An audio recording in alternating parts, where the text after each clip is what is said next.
안녕하세요. 오늘 저희가 함께 살펴볼 당신의 자료들 속에요. 글을 좀 더 매력적으로 만들고 싶다는 그런 고민이 담겨 있었어요. 네, 맞아요. 특히 어떻게 하면 이 독자의 마음을 좀 더 효과적으로 움직일 수 있을까? 이런 질문이 참 흥미로웠는데요. 네네.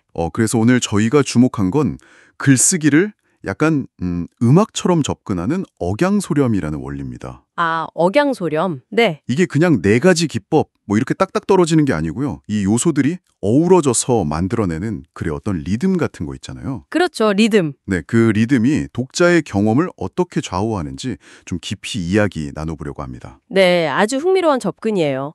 억양소렴은 말씀하신 것처럼 단순한 기술 목록이라기보다는 글쓴이의 의도를 조율하고 또 독자와의 어떤 교감을 설계하는 그런 방식에 가깝다고 볼 수 있겠죠. 설계요? 아, 네, 이 네 가지, 그러니까 누르고, 또 펼치고, 양, 비우고, 소, 마지막으로 거두는 렴, 이 과정이 어떻게 서로 작용하면서 글의 설득력과 감동을 만들어내는지 그걸 한번 살펴보겠습니다. 단순히 아는 걸 넘어서 이게 어떻게 시너지 효과를 내는지가 핵심인 것 같아요. 좋습니다. 그럼 첫 번째 요소, 억부터 시작해 볼까요? 이게 누르고 절제하는 거라고 하셨는데 네, 하고 싶은 말을 바로 그냥 막 쏟아내는 게 아니고 감정을 좀 조절하거나 정보를 조금씩 드러내는 방식이잖아요. 맞습니다. 자료들을 보니까 뭔가 중요한 걸 좀 아껴두는 느낌? 독자를 궁금하게 만드는 부분에 대해 고민하신 흔적이 있는데 그게 이 억이랑 통하는 걸까요? 아, 네네. 정확히 보셨어요. 그게 바로 억의 핵심 중 하나죠. 근데 너무 숨기기만 하면 뭐랄까 독자가 좀 답답해하거나 아니면 요점을 놓칠 위험은 없을까요? 그 균형은 좀 어떻게 찾아야 할지. 아, 아주 예리하고 중요한 질문이세요. 억은 그래서 무조건 숨기는 게 아니고요. 전략적인 밀당 같은 거예요. 밀당이요? 아하. 네. 모든 걸 다 말해주지 않음으로써 독자가 스스로 좀 생각하고 그 빈 공간을 채워 넣게 만드는 거죠.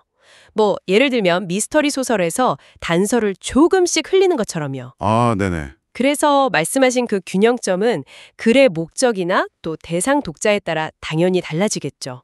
근데 중요한 건 이 억이 다음에 나올 양의 효과를 극대화시키는 어떤 발판 역할을 한다는 점이에요. 기대감을 쌓아 올리는 과정이죠. 아, 그러니까 억으로 기대감을 쭉 쌓아 올렸다가 양으로 탁 터트린다 이런 거군요. 바로 그거죠. 그럼 양은 이제 핵심을 분명하게 드러내고 감정이나 중요한 부분을 아주 강렬하게 펼쳐 보이는 거겠네요. 글에 막 에너지를 불어넣는 역할. 정확합니다. 양은 단순히 그냥 크게 외치는 게 아니고요. 그 앞선 억과의 어떤 대비 속에서 그 힘이 확 살아나는 거예요. 아, 대비. 네. 조용하던 장면 뒤에 갑자기 클라이맥스가 오는 것처럼요. 글의 핵심 주장이라든지 아니면 인물의 막 폭발적인 감정 같은 거 있잖아요. 그런 걸 확 부각시켜서 독자에게 아주 강한 인상을 새기는 거죠. 네네. 뭐 예를 들어 짧은 문장이랑 긴 문장을 교차해서 쓴다거나 이런 식으로 문장의 리듬에 변화를 주는 것도 양의 표현 방식 중 하나고요. 결국 억과 양이 같이 이렇게 춤을 추듯이 리듬을 만들어가는 겁니다. 와, 춤을 추듯이 재밌네요. 자, 그럼 다음은 소인데요. 비움과 여백의 미. 네, 소. 불필요한 수식이나 설명을 좀 덜어내고 간결하게 만드는 거. 보내주신 글 초고에서도 이 설명이 너무 길지 않나 하고 스스로 질문하신 부분이 있었거든요. 바로 그 지점에서 이 소의 역할이 중요해지는 거군요. 맞습니다. 소는 단순히 글자 수를 줄이는 차원이 아니에요. 이건 독자의 어떤 지성, 그리고 시간을 존중하는 태도와 연결됩니다. 아, 존중하는 태도요? 네. 모든 걸 다 떠먹여주는 게 아니라 독자가 스스로 생각하고 의미를 구성할 여지를 남겨주는 거죠. 때로는 과감하게 생략하는 게 오히려 더 많은 걸 말해줄 때도 있거든요. 그렇죠. 글에 좀 숨쉴 공간을 만들어준다고 할까요? 뭐 시각적으로 깔끔해 보이는 건 덤이고요. 마지막으로 렴입니다. 정갈하게 마무리하고 걷어들이는 과정. 이건 뭐 단순히 맞춤법 검사하고 이런 걸 넘어서는 의미겠죠, 당연히. 그럼요. 훨씬 큰 개념이죠. 렴은 글 전체의 완성도를 높이는 말하자면 최종 단계입니다. 최종 단계. 네. 앞서 말한 억, 양, 소를 통해서 펼쳐놓은 것들을 일관성 있게 잘 마무리하고요. 글의 핵심 메시지가 독자에게 분명하게 전달되도록 전체 구조를 다듬는 과정이죠. 아, 구조를 다듬는 것까지? 네, 서론에서 던졌던 질문에 제대로 답을 했는지, 전체적인 논리 흐름은 괜찮은지 점검하고요. 또 어색한 표현이나 군더더기 같은 그런 오개티를 제거하는 아주 섬세한 작업이 필요합니다.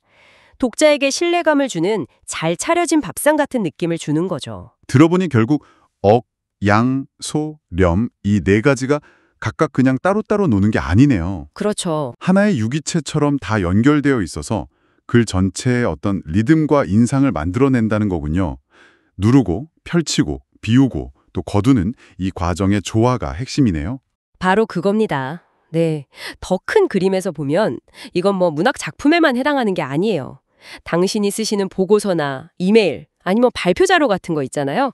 메시지를 효과적으로 전달해야 하는 모든 글쓰기에 다 적용될 수 있는 아주 강력한 사고의 틀이라고 할 수 있습니다. 모든 글쓰기로. 네. 중요한 건 이 네 가지 요소를 좀 의식적으로 활용해서 글의 강약, 속도, 분위기 이런 것들을 조절하면서 독자의 경험을 설계하는 것.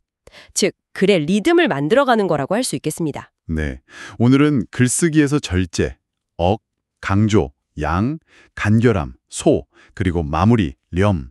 이 네 가지 요소, 즉 억양소량이 어떻게 서로 영향을 주고받으면서 시너지를 내는지, 그리고 그것이 만들어내는 글의 리듬에 대해서 함께 이야기 나눠봤습니다.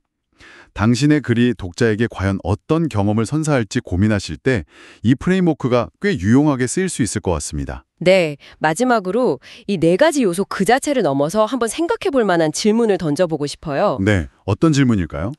이렇게 의도적으로 만들어진 글의 리듬이라는 것이 단순히 내용을 이해시키는 것을 넘어서요. 독자의 어떤 감정선을 어떻게 건드리고 또 어떤 무의식적인 반영까지 이끌어낼 수 있을까요? 이 원리들을 한번 당신의 글에 직접 적용해 보시면서 그 미묘한 울림을 느껴보시는 것도 상당히 흥미로운 여정이 될 거라고 생각합니다.